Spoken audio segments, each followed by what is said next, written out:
freut mich sehr, dass wir auch ein bisschen Zeit finden, neben dem ganzen Hektisch. Wir haben recht viel gemacht zusammen in den letzten. Das ein bisschen zu reflektieren und Zeit nehmen, ein bisschen zusammen zu reden. Merci, bist du da.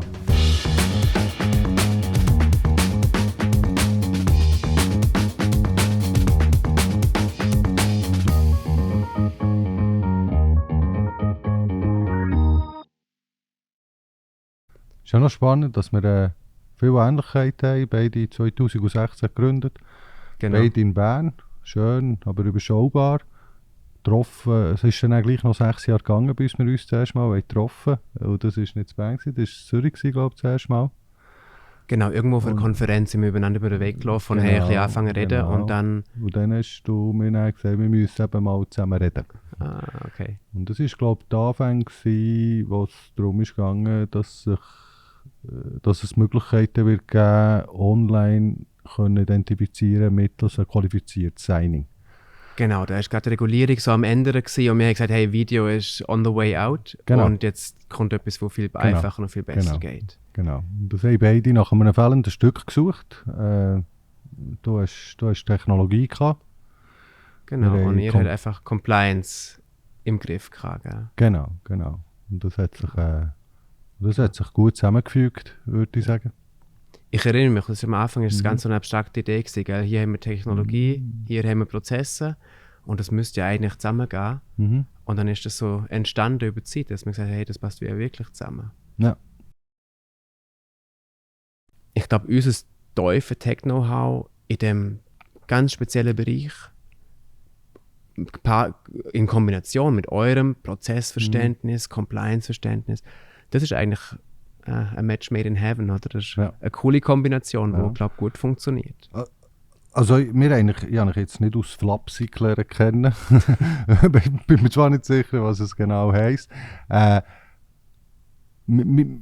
Wir teilen die Meinung, dass eben die Videoidentifikation, der Prozess, also die Methoden, die ab 2016 da waren, die vielleicht nicht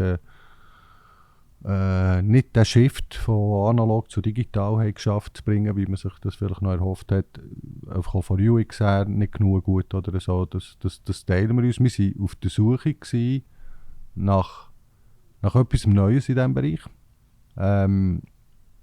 Und haben genau die Technologie gesucht. Und genau so haben wir vom Anfang an auch erlebt. Mhm. Supertechis, die machen es auch noch hier, glaube ich. Die ganze Entwicklung ja, wir sind zu 100% in Bern. Ist da sehr nah bei dir, sehr nah bei den Leuten, die die Idee haben, die das konzipieren. Und genau so haben wir nach wahrgenommen. Und nach uns ist das auch sehr wichtig gewesen, wie du sagst, dass der Match eben entsteht. Die Firma gegründet, buchstäblich über ein Bier, haben wir gesagt, Videoident ist ein Mist, das wollen wir loswerden. Ja, das haben wir gemeinsam. Da sind wir uns einig, gell? Genau. Und dann haben wir natürlich ein bisschen kleiner gestartet. Oder? Ja. Wir sind mit verschiedenen Blockchain-Projekten, ICOs hat es jetzt mal wie Sand am Meer gegeben. Und wir haben mit ein paar Partnern zusammengearbeitet, die das wollen compliant machen, also mit Segen von der Firma. Oder? Und da haben sie Ident für gebraucht und das haben wir geliefert, das Ident. Ja. Und dann sind wir aber relativ aufgewachsen von diesen Projekten in Finanzdienstleister, Banken. Und haben immer mehr gelernt, das, was wichtig ist gute Technologie bauen, wo aber compliant ist. Ja. Also, wo nicht irgendwo der Cloud läuft, wo ich keine Kontrolle habe, wo nicht eine Blackbox ist, sondern wo man genau kann wissen, was drinnen läuft. Anders als bei dir, wir haben natürlich das Glück gehabt, zu starten mit einem Kunden. Mhm. Der erste Kunde ist im Grunde noch die erste riesige Hürde, die du musst nehmen musst, wenn du ein neues Business startest. Der kostet extrem viel Schweiß, den erst zu überzeugen, dass du etwas kannst. Wir haben dort das Glück gehabt, dass wir mit sehr einem grossen, mit sehr einem demanding Kunden, der Mühe hat, MVPs und 90% Lösungen, das ist in 900 Poststellen eingesetzt, dass sie vom ersten Tag an 5'000–6'000 Leute, die das verwenden, Das sind 100'000 Eröffnungen, die da müssen gemacht werden in 12, 13, 14 Monaten. Das muss vom Anfang an funktionieren und das muss gut funktionieren. Und das ist natürlich ein Glück gewesen. Und dort haben wir auch gelernt, wie Compliance nicht nur im Sinne von rechtlich, wie das funktioniert, sondern auch, wie das umgesetzt wird, die Prozesse von Banken, wie es musst reinbringen, welche Kompromisse kannst du machen und welche nicht. Und heute verfügen wir über das Know-how. Und du kommst dort mit dieser tiefen Tech-Expertise in einem eigentlich wichtigsten Prozessschritt innerhalb von so einem Onboarding. Das ist, wie hast du dem gesagt, Match in the Heaven. A match made in heaven, genau. Unser Hauptfokus ist der ganze Onboarding-Prozess. Vom Anfang an bis am Ende. Aber man kann auch einzelne Module beziehen. So wie wir eben das Modul, das wir zusammen geschaffen haben mit der FinID, also das Modul, damit man die Identifikation vornehmen digital und auch digital signieren. Aber man kann das auch eingebettet haben in einem Gesamtprozess, vom Moment, wo ein User sagt, ich möchte gerne Kunde werden, bis am Schluss der User sein Produkt kann brauchen kann, diese Strecke dort als Ganzes abbilden. Und inklusive ein Team von sehr gut qualifizierten Compliance Officer, die alles das machen, wo gleich noch ein Mensch muss in den Prozess eingreifen kann. Ale, jetzt haben wir ja mit FinID ein neues Produkt lanciert.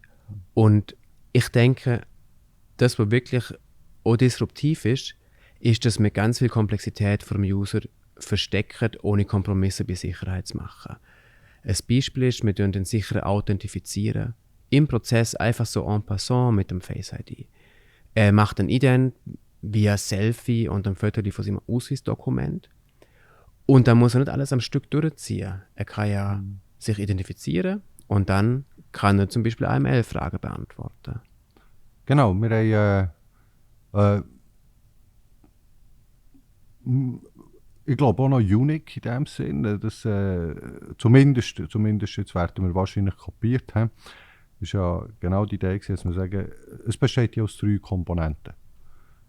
Es gibt die Identifikation, so wie du hast gesagt, wo der User einen amtlichen Ausweis scannen, wo mit eurer Technologie auch sofort real-time geprüft wird und angeschaut wird, ist das ein echter Ausweis. Dann detektieren wir, ob es wirklich ein lebendiger Mensch ist, der da ist und das machen will. Auch wieder dank die von euch trainierten KI, wo das erkennt. Und als drittens tun wir ja dann noch matchen, ist die Person, wo wir jetzt wissen, das ist eine lebendige, echte Person, stimmt die überein mit der Person, die wir auf dem Ausweis sehen. Also stimmt der Ausweis und die Person überein. Das sind ja genau die ganzen Schritte, wo eben zertifiziert sind, dass sie halt rechtlich verheben für qualifiziert Signieren, für firmenkonforme Identifikation. Genau.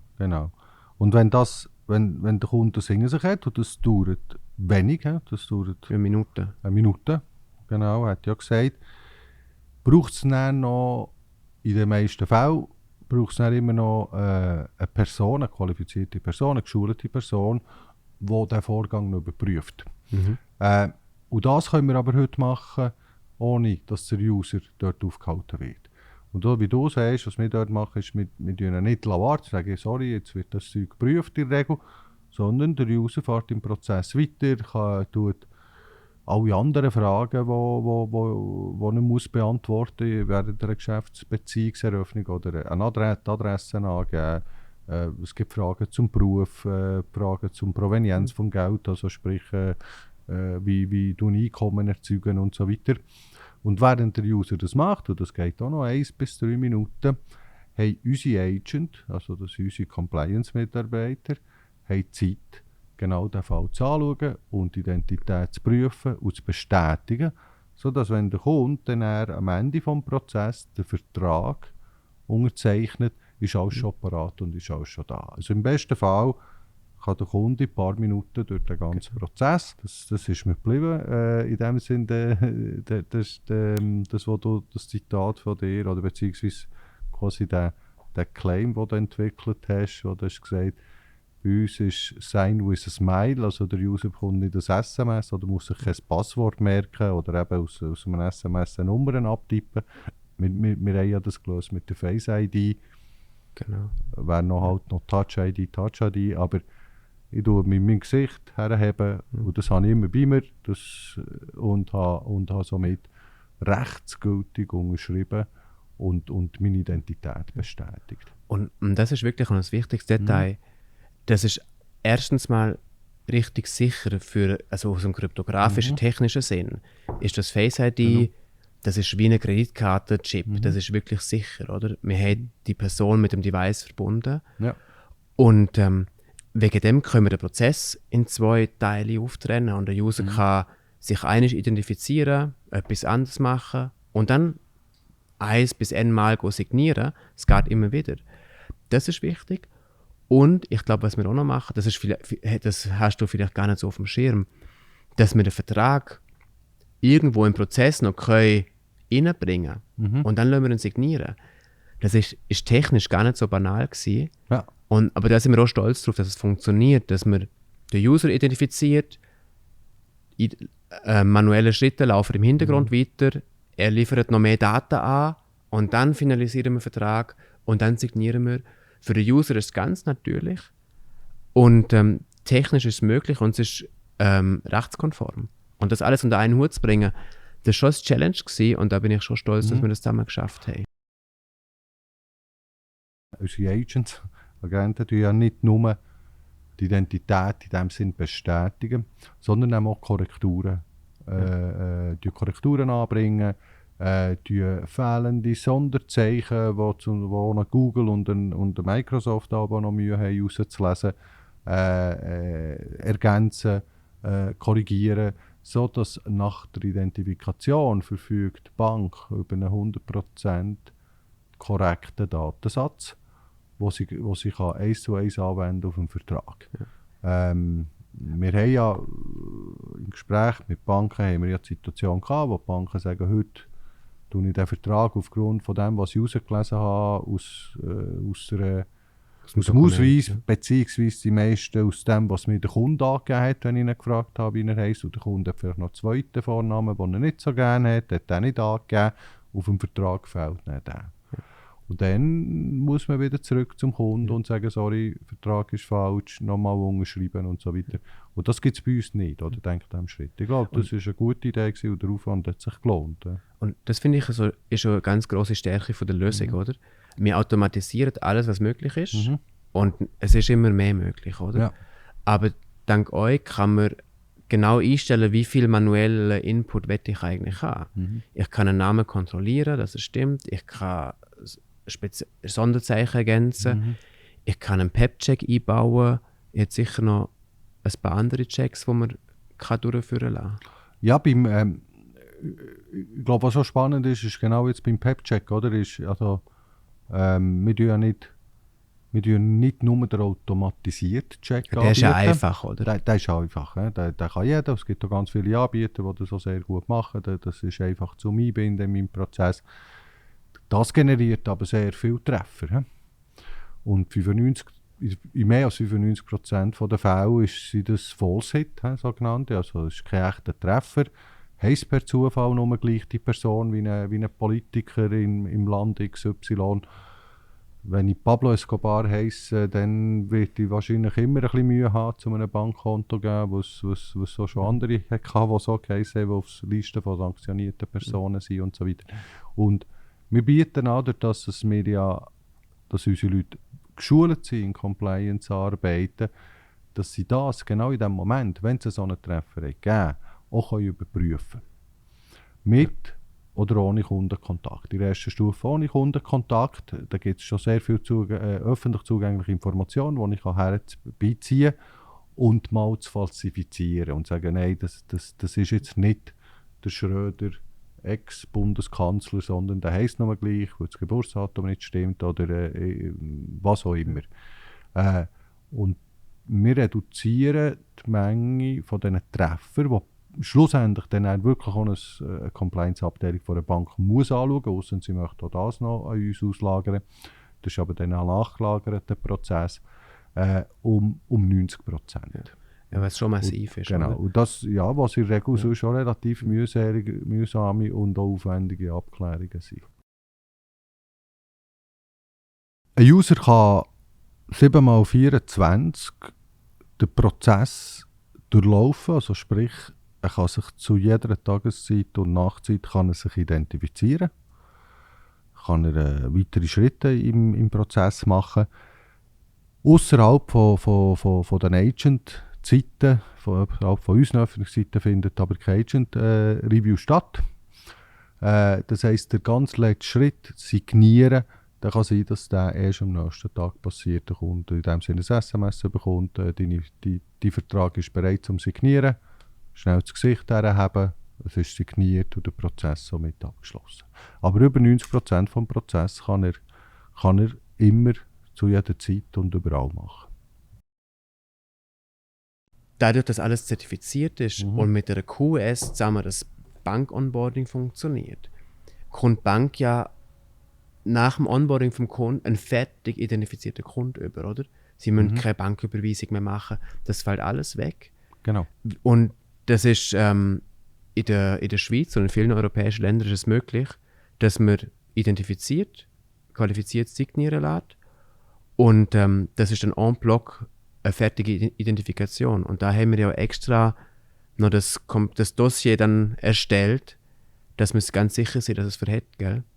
Ja, wir haben natürlich, also wir sind von Anfang an überzeugt gewesen, dass die Lösung völlig compliant ist mit schweizerischer Geldwäschereigesetzgebung bzw. mit den Rundschreiben der Firma zur Video- und Online-Identifikation.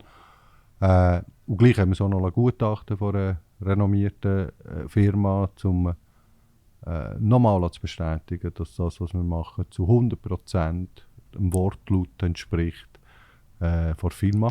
Vom einschlägigen Rundschreiben. Genau. Und durch das von der Bank genauso auch eingesetzt werden. Und so wie du sagst, ohne weitere Schritte. Das ist die einfachste Art und Weise von Identifikation, die wir jetzt haben.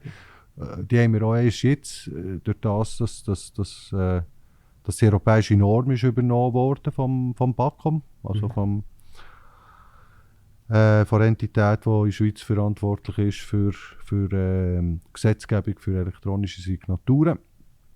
Hat ja dort die ETSI-Norm in dem Sinn übernommen, die ins Gesetz, in die Schweizer Gesetze eingearbeitet. Und Europa ist dort ein Schritt schneller dort als die Schweiz und die Möglichkeiten gegeben, eine Person noch rein auf dem Online-Weg zu identifizieren, um die Möglichkeit zu bekommen, qualifiziert zu unterschreiben.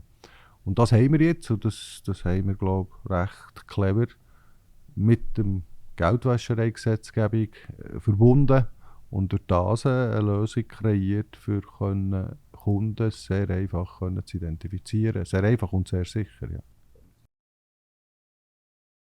Es ist gar nicht so ein riesen Trade-off zwischen du hast Compliance-Anforderungen versus Einfachheit des Prozesses.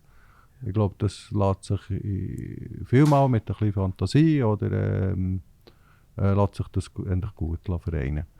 Da möchte ich auch einhaken. Oder ich werde auch immer gefragt, machen wir Compliance?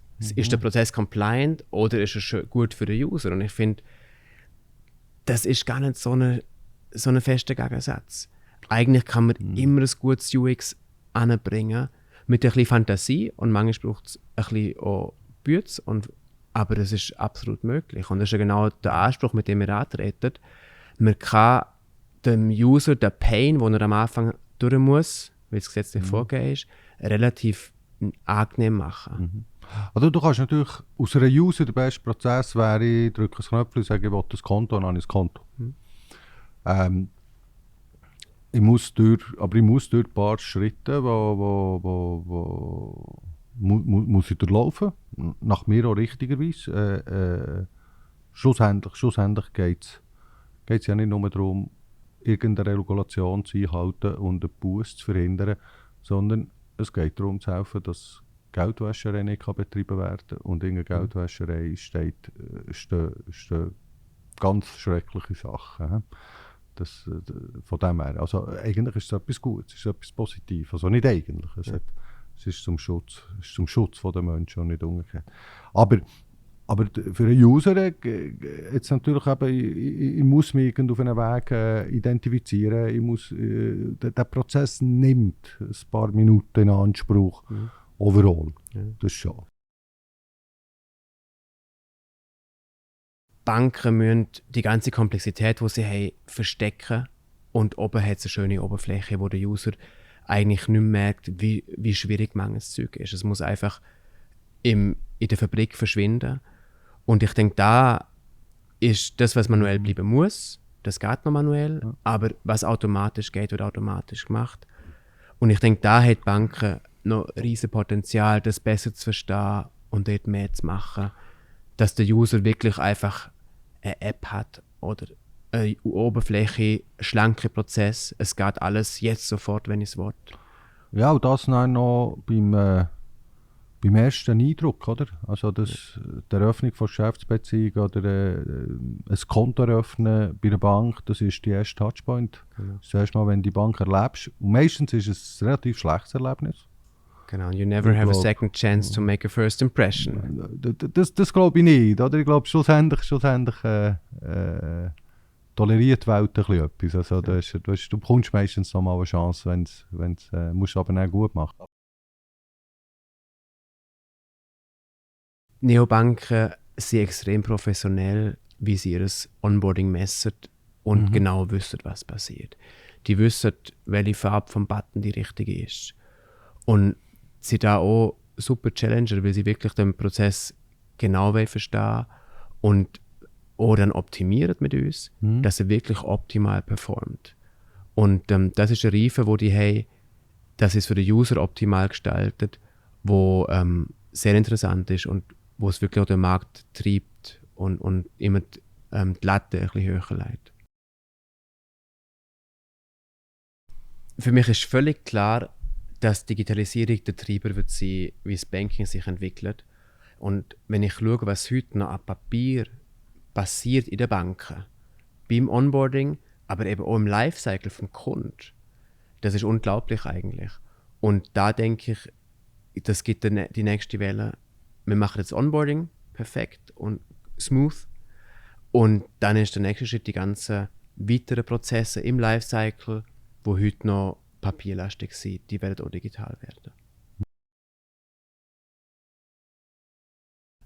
Der Markt ist natürlich viel grösser, wie man erstmal denkt. Weil wir haben natürlich das Onboarding, wo auch getrieben ist von einem Churn, oder?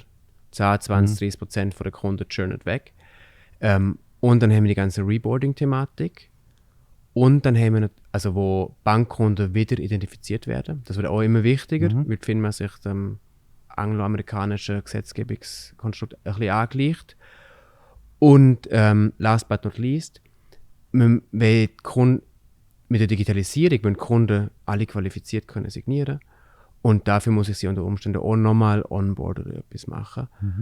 Also denke ich, wir sind längst noch nicht im Steady State, wo man sagt, das ist so nur noch Wiederholungen, sondern es gibt immer noch neue Kunden, die reinkommen. Und vielleicht wir müssen ja gar nicht nur in der Schweiz sein. Also wir haben heute schon Kunden im Ausland und es ist sicher wird bedeutsamer werden, dass wir das auch außerhalb der Schweiz machen.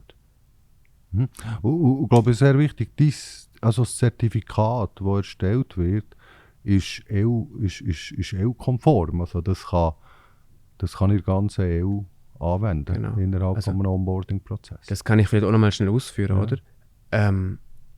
Lustigerweise hat die Schweiz praktisch die gleiche Regulierung, was Signaturen angeht, wie die EU, aber es ist halt formal etwas anderes. Und darum sind wir für beide zertifiziert. Wir können beide Arten von Signatur machen. Man muss sich nur entscheiden, welche man will. Man muss wissen, bin ich in der Schweiz oder regelkonform oder bin ich in der EU regelkonform.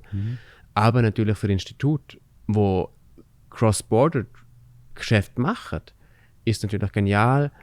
Fidenity und FinID sind die einzigen, die mit der gleichen Lösung rechtskonform in der EU und in der Schweiz anbieten können.